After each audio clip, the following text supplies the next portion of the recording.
Clark County is a statutory or code county. It's been in effect since the Constitution was put into effect in 1889.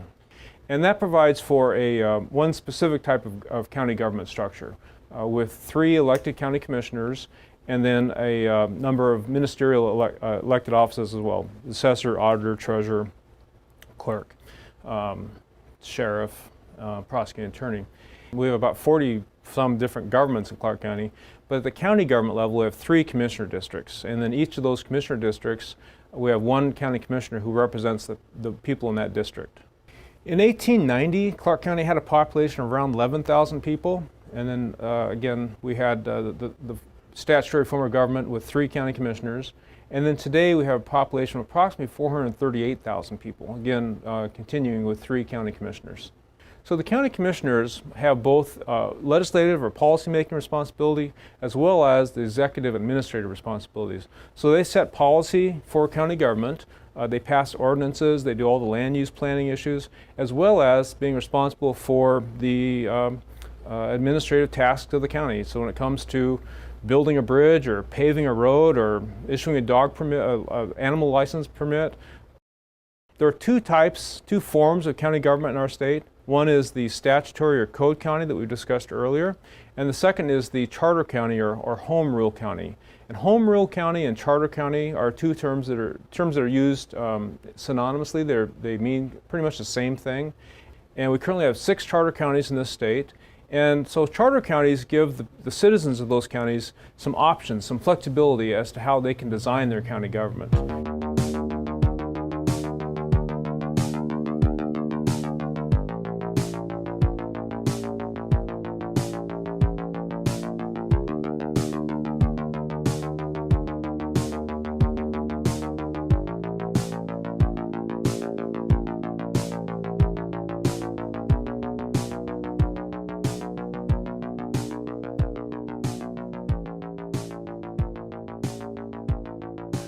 Well, in my opinion, what started this home rule process here in Clark County is that Commissioner Mielke has been a longtime advocate of the home rule process, of electing 15 people to sit around and think about the form of government and are there opportunities to improve our form of government to better serve the long-term interests of our community. We then saw that he was able to persuade his fellow 2 commissioners to vote in favor of that. And so we had a unanimous vote by all 3 commissioners to elect 15 freeholders.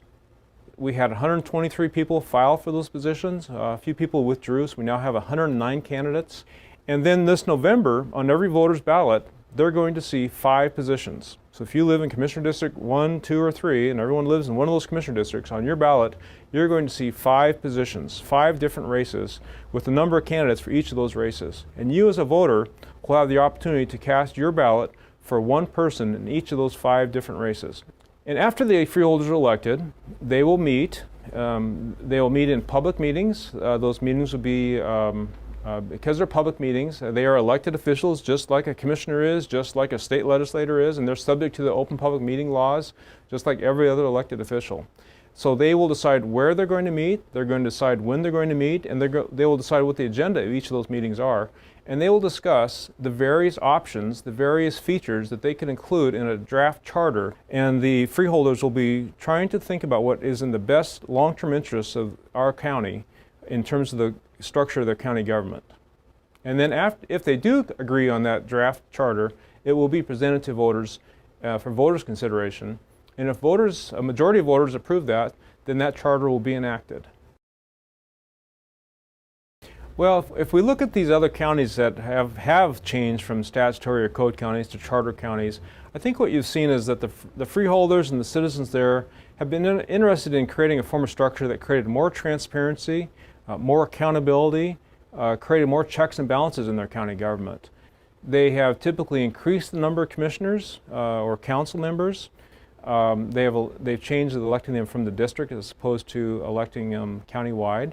They've, in those 4 counties, they've modeled their county government after the state model as well as a federal model with a separate branch of government, creating a check and balances, shared power between the legislative branch and the executive branch. So some counties don't have an elected county auditor. Some counties have combined the treasurer and the assessor. And then also whether or not those offices are partisan or nonpartisan.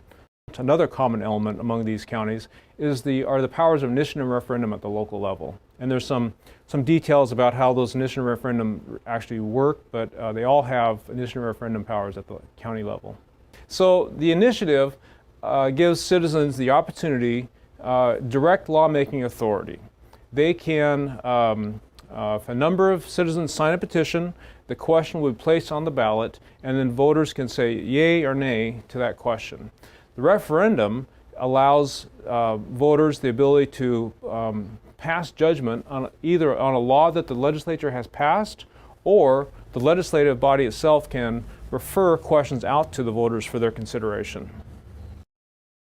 The question is whether or not the freeholders could create a separate branch of government.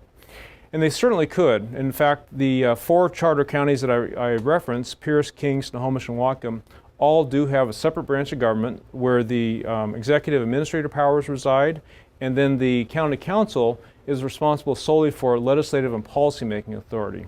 And in that separate branch of government where the administrative executive powers reside, that is headed up by an elected county executive.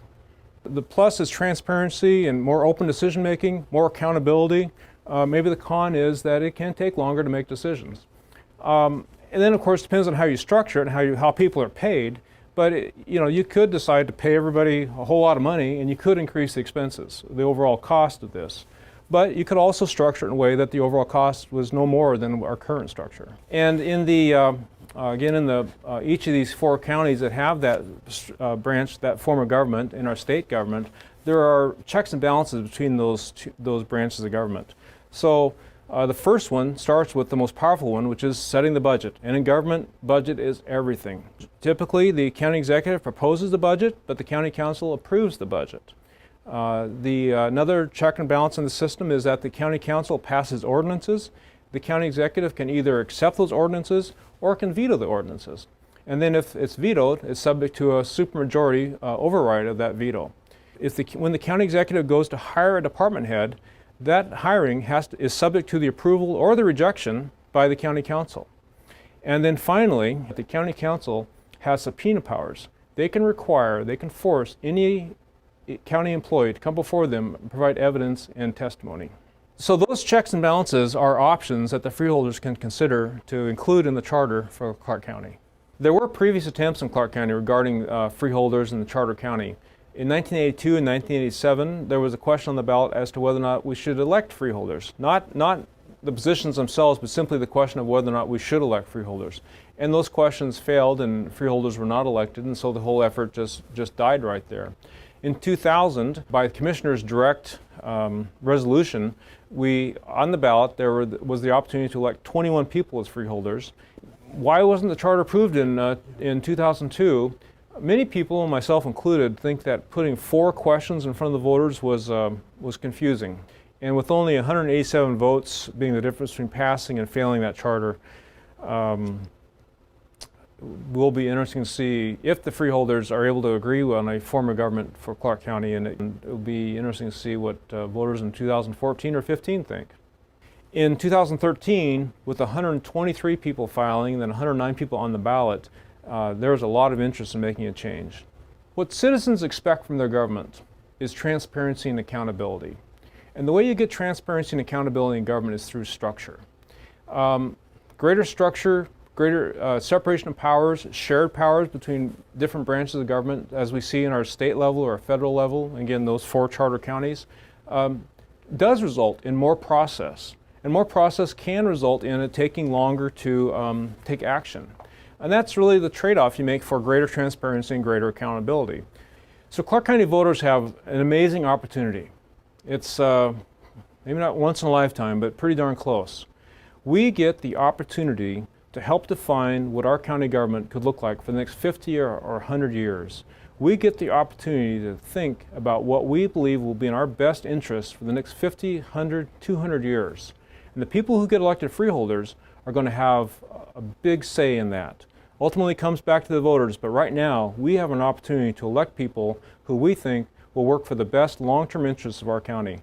And so I hope that everyone out there will do a little work, do a lot of work, do some research, ask some people, and find out what the views are of these freeholders, what is a charter county? What are the options for freeholders? So this is a fabulous program you're putting on here tonight, and I hope that people will not only watch this and think about it, but look elsewhere for information. Again, the clarkvotes.org, we have some good information there, and I'd be happy to try to find any more information that anybody wants. Just give me a call or shoot me an email.